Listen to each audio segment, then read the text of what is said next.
बच्चों, आप सब कैसे हैं। और आज हम बात कर रहे हैं अपने यूपी बोर्ड या हिंदी माध्यम के विद्यार्थियों के लिए। और उनके लिए हम हिंदी में फिज़िक्स है उसकी हम बात करेंगे, भौतिक विज्ञान की हम बात करेंगे। क्योंकि जो यूपी बोर्ड के जो विद्यार्थी हैं, हिंदी माध्यम के जो विद्यार्थी हैं, उनको सारी समस्याएं होती हैं कि जो उनका स्टडी का जो स्कोप होता है, पढ़ने का जो स्कोप होता है, स्कूल से होता है या बहुत सारी जगह से होता है, लगभग लेवल जो होता है बहुत कम होता है। तो इस लेवल में हम बात कर रहे हैं अपने सभी छात्रों के लिए जो यूपी बोर्ड वाले हैं, जो हमसे जुड़ सकते हैं। ठीक है, ऑनलाइन जुड़ सकते हैं, ऑफलाइन जुड़ सकते हैं, दोनों प्रकार के बैच यहाँ पर हमारी क्लासेस में यहाँ पे पढ़ाए जाते हैं। ठीक है, तो पहली सूचना यही है आपके लिए कि जो भी विद्यार्थी हमारी वीडियो देख रहे हैं, हमसे ऑनलाइन जुड़ सकते हैं, ऑफलाइन जुड़ सकते हैं। ठीक है, दोनों प्रकार से। ऑनलाइन में थोड़ा समय लगता है क्लास आने में, और ऑफलाइन में रेगुलर क्लास रहती हैं।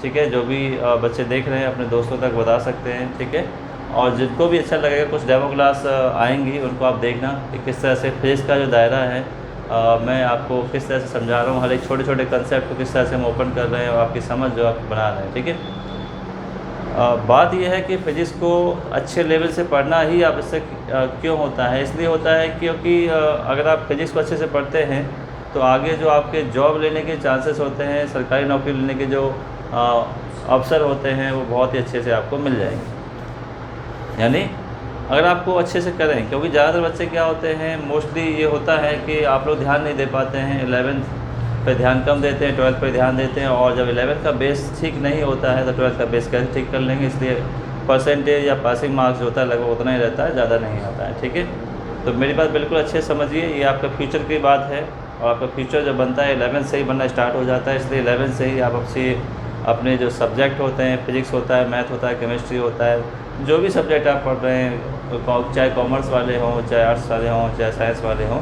वो सभी पे आप कमांड बना सकते हैं। ठीक है, तो आज हम उसी उद्देश्य से हम क्लास शुरू कर रहे हैं। 11th का फिज़िक्स का बैच हम शुरू कर रहे हैं। ठीक है, तो उस फिज़िक्स के बैच में यूपी बोर्ड के या जो हिंदी माध्यम के बच्चे हैं, जो सिलेबस हमने किया है, जो सिलेबस लगभग सभी राज्यों में सभी जगह ये पढ़ाया जाता है। ठीक है, हिंदी की हम बात कर रहे हैं, जो भी हिंदी के छात्र हैं। ठीक है, तो सारे कंसेप्ट हम लेंगे, धीरे धीरे लेंगे, और मेन हमारा मकसद ये रहेगा आपको समझाने का।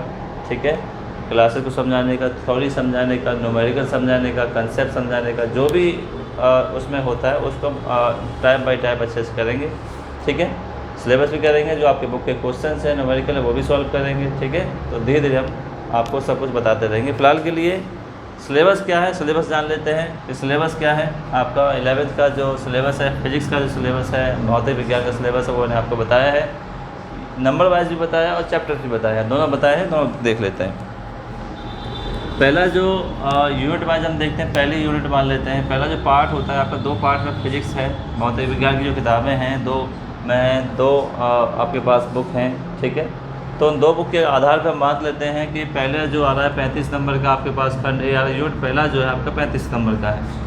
35 नंबर में पहला यूनिट है आपकी यूनिट 1 जो है भौतिक जगत और मापन है, और दूसरी यूनिट है शुद्ध गतिकी, जो कि 6 नंबर की आ रही है। 2 नंबर का आपका मापन वाला आता है। ठीक है, गति के नियम में 3 चैप्टर आ जाते हैं, वो इधर बताएंगे हम। और ये 7 नंबर का आता है, काफ़ी इंपॉर्टेंट है। गति के नियम, न्यूटन के गति के नियम, बहुत सारे जो चीज़ें बताई उसने वो सब।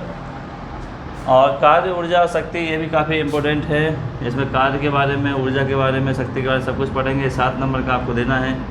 दृढ़ पिंड और कणों के निकाय की गति, ये भी काफ़ी इंपॉर्टेंट है। 5th वाला चैप्टर, ये भी 7 नंबर का, अकेला एक ही चैप्टर है ये, और इसमें 7 नंबर का आपको मिलेगा। ठीक है, गुरुत्वाकर्षण के बारे में बात करते हैं। नेक्स्ट यूनिट का जो है क्या, ग्रेविटेशन। यानी पहले पार्ट में जो फिजिक्स की है, भौतिक विज्ञान की आपके पास पहली जो किताब है, उसमें आपको क्या दे रखा है, उसमें यही सारे चैप्टर दे रखे हैं। ठीक है, चलिए फिर दूसरे खंड की बात करते हैं, यूनिट 2 की बात करते हैं। इसमें क्या आ रहा है, इसमें ये भी 35 नंबर का, इसमें आपका आ रहा है ये स्थूल का द्रव के कण के गुण, ऊष्मागत की थर्मोडायनामिक्स, ये भी आपका काम आ रहा है। आदर्श गैस का व्यवहार और गैसों का अणुगति सिद्धांत। ठीक है, ये भी बहुत इंपॉर्टेंट है।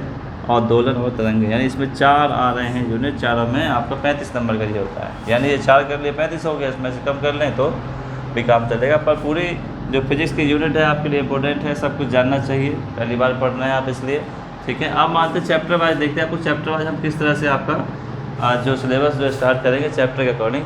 तो पहला चैप्टर हमारा स्टार्ट होगा। पहला चैप्टर होगा आपका भौतिक जगत, यानी फिजिक्स कैसे है, फिजिक्स क्या है, साइंस क्या है, उसके पार्ट क्या है, उसका यूज़ क्या है, किसने किसका खोज की है, बहुत सारे सिद्धांत दिए हैं, वो सब इसके बारे में इसमें आएगा। हाँ ठीक है। भौतिक राशियाँ वगैरह ये सब उनके मापन वगैरह होते हैं, मीटर किलोग्राम वगैरह ये सब इसमें आएगा। सरल रेखा की गति, ठीक है, समतल में गति और गति के नियम, ये तीनों एक ही यूनिट से आते हैं। गति के नियम से ही आ रहे हैं सारे नियम, ये तीनों चैप्टर जो आ रहे हैं और तीनों काफ़ी ही इम्पोर्टेंट है। बहुत आपको जान के अच्छा लगेगा फिजिक्स को, ठीक है, कि किस तरह से पढ़ते हैं। ये दैनिक जीवन में प्रयोग की जाने वाली आपकी लगभग फिजिक्स है। पूरी जो 11वीं का आपका जो भौतिक विज्ञान का सिलेबस है, आपके डेली लाइफ में कहीं ना कहीं इसका प्रयोग हो रहा होता है, ठीक है, इसलिए जानना ठीक रहता है और अच्छा भी लगता है।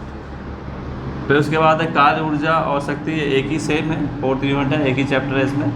कणों के निकाय और घूर्णी गति जो होती है वो भी एक ही चैप्टर है, ये वाला दर्पण वाला। और फिर आपका 8 पर एक किताब आपकी ख़त्म हो जाती है, एक पार्ट 1 गुरुत्वाकर्षण पर, यानी गुरुत्वाकर्षण तक आपका पहला वॉल्यूम है, पहला किताब आपकी है, ठीक है, भौतिक विज्ञान वाली। दूसरे पार्ट में शुरू होता है ठोसों का यांत्रिक गुण, तरलों का यांत्रिक गुण और द्रवों का तापीय गुण। ये तीनों बहुत ही काम के हैं, तीनों इंपॉर्टेंट हैं, बहुत ही मज़ेदार हैं। ऊष्मागति के पहला नियम, दूसरा नियम, जीरो वाला नियम, अणुगति सिद्धांत, गैसों वाला, दोलन का और तरंगों का, ठीक है। तो ये सभी आपके चैप्टर हैं 11वीं क्लास के। आप जो तैयारी कर रहे हैं उसको अच्छे से करिए, क्योंकि मैं आपको जो बताऊंगा इसका फिजिक्स का एकदम छोटे लेवल से मैं आपको बताऊंगा, जिससे 11वीं क्लास के जो स्टूडेंट हैं, ठीक है, आपको फिजिक्स बड़े अच्छे समझ में आए कि फिजिक्स का रोल क्या होता है। तो बहुत ही इंटरेस्ट के साथ हम पढ़ेंगे फिजिक्स को, ठीक है, और सभी बच्चों के साथ पढ़ेंगे। तो ये देखेंगे फर्स्ट चैप्टर से स्टार्ट करेंगे, बेसिक से लेंगे एकदम, थ्योरी बताएंगे, डेरिवेशन है तो डेरिवेशन बताएंगे, न्यूमेरिकल है तो न्यूमेरिकल भी आपको बेसिक से सिखाएंगे, सब कुछ धीरे धीरे बताएंगे, ठीक है, जिससे आपकी समझ ज़्यादा बने और आगे आपके ये जो पढ़ाई है 11वीं की काम आए, ठीक है बच्चों। हम मिलेंगे आपसे जल्दी और डेमो क्लास के साथ मिलेंगे। फर्स्ट चैप्टर में भौतिक जगत के बारे में कुछ बात करेंगे, किस तरह से है, किस तरह से नहीं है, ठीक है। और आप डेमो क्लास ज़रूर देखें, आपको पसंद आता है तो अपने दोस्तों से अपने ये जो हमारा चैनल है सब्सक्राइब करवाइए, फॉरवर्ड करवाइए, ठीक है। और बहुत जल्दी हम मिलेंगे भी, आपकी सहायता करेंगे। ऑनलाइन आपका फ्री ऑफ कॉस्ट है, कोई चार्ज है नहीं इसका, ठीक है। तो इसलिए ज़्यादा से ज़्यादा आप फॉरवर्ड कर सकते हैं हमारी क्लास को।